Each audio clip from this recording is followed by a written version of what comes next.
In the next 20 years, the most important change that I would like to see in America is the widespread use of clean energy. Clean energy is a source of energy that comes from recyclable resources without emitting greenhouse gases. Some sources of clean energy that you may be familiar with include solar and wind energy. Traditionally, regular or conventional energy is generated from sources like fossil fuel and natural gas that emits greenhouse gases like carbon dioxide and methane.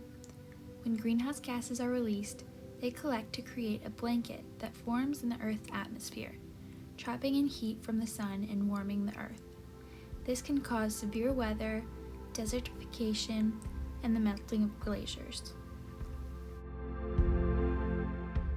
Widespread clean energy usage not only slows the destruction of climate change, but the introduction of new energy sources and new companies in the energy industry stimulate the economy and allow consumers to make important choices. It can also create new jobs. In this clip, Representative Marionette Miller Meeks explains the other benefits of clean energy. National Clean Energy Week is a time to recognize and celebrate innovative policies that allow the United States to limit greenhouse gas emissions. Iowa leads the nation in clean energy production, and Iowans are constantly seeking ways to make clean energy more affordable, accessible, and abundant.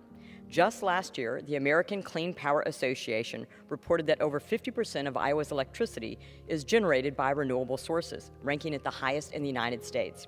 Clean energy sources, including renewable fuels, organic materials, wind, and solar, create affordable electricity and power our transportation sector. Additionally, alternative energy sources bring jobs and revenue while allowing the United States to remain a global leader in energy production. Since taking office, I have advocated for conservative, climate-friendly legislation that promotes alternative forms of energy. Consumers should be provided with choices as it promotes competition for businesses and lowers the cost of goods and services, which is crucial now with record-high inflation. It's also important to recognize the drawbacks of transitioning to clean energy.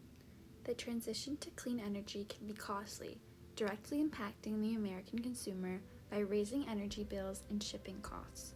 These drawbacks are mentioned by Representative Ben Cline in this clip. Thank you, Mr. Speaker. American families are ready for a joyous holiday season. Unfortunately, the Biden administration is the Grinch that stole Christmas, as its failed Green New Deal agenda is forcing folks to pay record high costs to heat their homes, fuel their cars, and feed their families. From diesel to fuel oil, energy prices have skyrocketed. Households will pay an average of $1,359 on energy bills this winter, the highest in 25 years. Diesel prices are up 50%, and we shouldn't be surprised. President Biden likes to say, "I guarantee you we're going to end fossil fuels," and he's worked with the Pelosi majority to continue to push anti-energy policies. Just last week, the Biden White House doubled down, saying they're still committed to phasing out fossil fuels.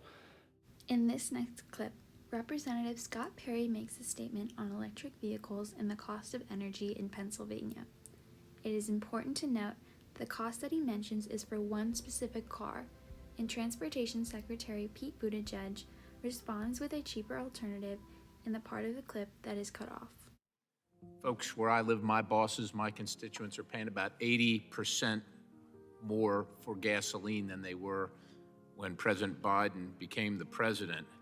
And I think the response, I think it's fair to say that even you have implied that they should buy an electric vehicle and absolve themselves of that 80% increase per gallon. Just looking at Kelley Blue Book, the price of a EV is about $55,000. Now, that doesn't include, it's actually more than that because there's $7,500 per car subsidy paid for by about $48 billion in taxes on the same people on that car. So it's closer to about $60,000, which is about $20,000 more than a gas-driven passenger car, about $40,000 more than the average compact car. At the same time, I'm sure you probably also realize that the average Pennsylvanian pays about $170 a month in electricity, and that doesn't include the 10 to 15% that has just gone up So that's an old number, so it's actually more than that. And based on Mr. Massey's numbers, which I don't doubt at all, if they could afford the electric vehicle and plug it in, we're talking about another $90, $100 a month in electric costs.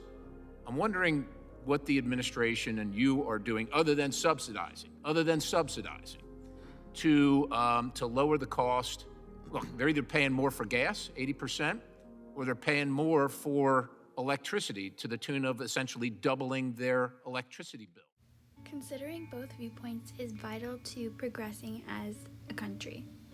Accounting for both viewpoints on clean energy, in the next 20 years, the United States can create important change through clean energy by investing in technologies that can provide reliable and cheap clean energy in isolated and low-income areas.